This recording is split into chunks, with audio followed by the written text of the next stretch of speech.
So, that last game was a bit of a shambles, wasn't it? Expected to beat a team in 22nd place in the league, but they end up doing the double over us. Not once, but twice. Beating us 1-0, same player, pretty much the same minute. Now we're knocked off a top spot. No need to panic though. Of course, we're still going to go up and hopefully win the league. This is Newcastle United.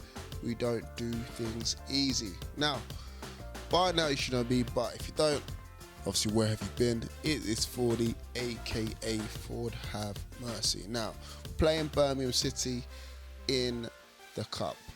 Not the League Cup, the FA Cup, the FA Emirates Cup. Kind of split on this one because where we've beaten them before quite comfortably, things have changed. In fact, a lot has changed since then. Yes, they've got a new manager. Form has dipped for us and for them, and obviously there's a lot of players that have come and gone. So let's start off with the past. Now the past is a bit of a dodgy one. Now the reason why I say it's dodgy is because if this was a league game, I'll be saying, yeah, we're going to walk it easy. We've won 4 out of the last 5 games in the league against Birmingham City. And you know, the 4-0 game against them last year, was a walk in the park. But in terms of cup fixtures, they've won 3 out of the last 4, and that includes the League Cup, just in case you're asking as well. So, cup competitions, so different compared to league. In terms of form going into this game now, as I said before, they've got a new manager, Gianfranco Zola, someone that Rafa Benitez knows very well. Hasn't really worked out for him so far.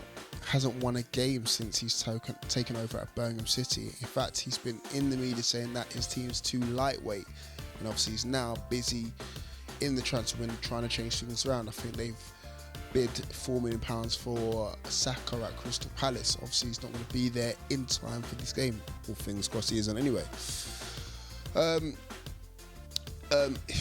At the moment, things are not working out for them in the league either. They're currently in 13th place, and if I remember correctly, when we last played them, they were 5th in the promotion race to obviously get promoted, and in the playoff positions as well, quite comfortably from what I remember.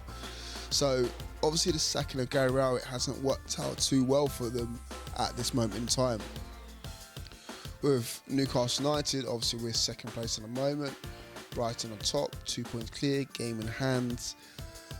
So things have not worked out too well for us as well in terms of when we last played them. Obviously we're not playing in the league at the moment, we're playing in the cup competitions. Now, judging by this season's cup competition in the League Cup, we did pretty alright. I mean, got to the quarterfinals, got knocked out on penalties against the Premier League side.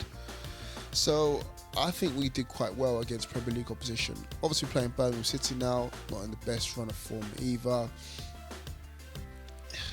It's looking very favourable, but I've been in this situation before where it's looking very favourable for us. Yes, there's a team that hasn't won in X amount of games. They come against Newcastle United and poof, everything comes to life. Everything springs to life, and it's the cup competition, and they've got a decent record against us in the cup. Now, it's not looking as well as you may have thought at the start of the video. So, Newcastle United, we have 4 players out. 3 players out through the African Cup of Nations. Atsu and Bemba, Diame, all players that you would have probably thought would have been in and around this first team, especially in this game as well. Shelby facing 4th of his 5-game ban, and boy do we need him. Seriously, we need him. I'm expecting a bit of a tinker in the lineup, not too much though, because we need to prove a point. Prove that we're back on track, we haven't been rumbled, and we still can manage without Shelby. Now, strong lineup for me: Darlow in goal, Yedlin, Lascelles, Clark, and Dummett. Midfield: Richie, Hayden, and Nita. Hear that, Kieran? And Nita and the Gufran.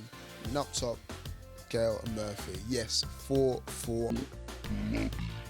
Just do it. Just try it out.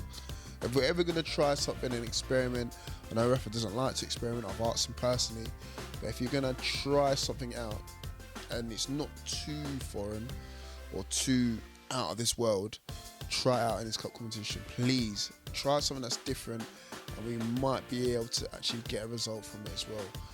Because if we're going to try and hit long balls to a target man, I'd rather that target man start from the get-go rather than coming on with 80 minutes gone. Birmingham, on the other hand, from what I can remember, their two danger ends was Clayton Donaldson and of course Lucas Jutkovic as well. I'm expecting at least one of them to start, if not both of them to start. Why wouldn't you? Why wouldn't you go for it? If you're Birmingham City, you haven't won in 3 out of your 4 games since you've been in charge, Gianfranco Zola. You're playing against Newcastle United, a team that's thumped you very convincingly previously before. You're 13th in the league, so that's not really working out for you right now. Why wouldn't you just go gung-ho at home in the cup? That's what I'm saying as well. So I'm expecting them to go for it. 4-4-2 against as well. Shea Adams is going to be a bit of a nuisance as well. And then obviously they've got a strong back line as well, so they're not going to be leaking too many goals against us. I've got to stay positive. I'm thinking we can advance to the next round, so I'm going to go with a 2-0 win. But it is not going to be easy. How many times have I said that before? It's not going to be easy. Anyway, so 2-0 win Newcastle United. Expecting some changes.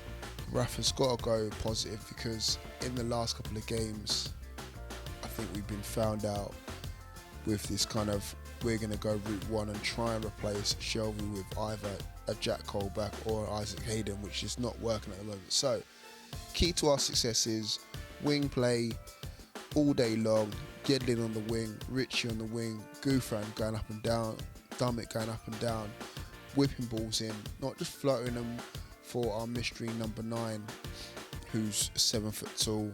If we're going to use Murphy, use him to his advantage, get those balls into the box, either for knockdowns, winning the first, second balls, and making sure we get Gale on the end of them, but to his level, not up here when they're above him, to his level down there. So, key to success, watch out for those long balls, please, because if you're as frustrated as me, as a Newcastle United fan, then you know what I'm talking about. Anyway, enough rambling on by now. Thank you for listening. You've been wonderful as always.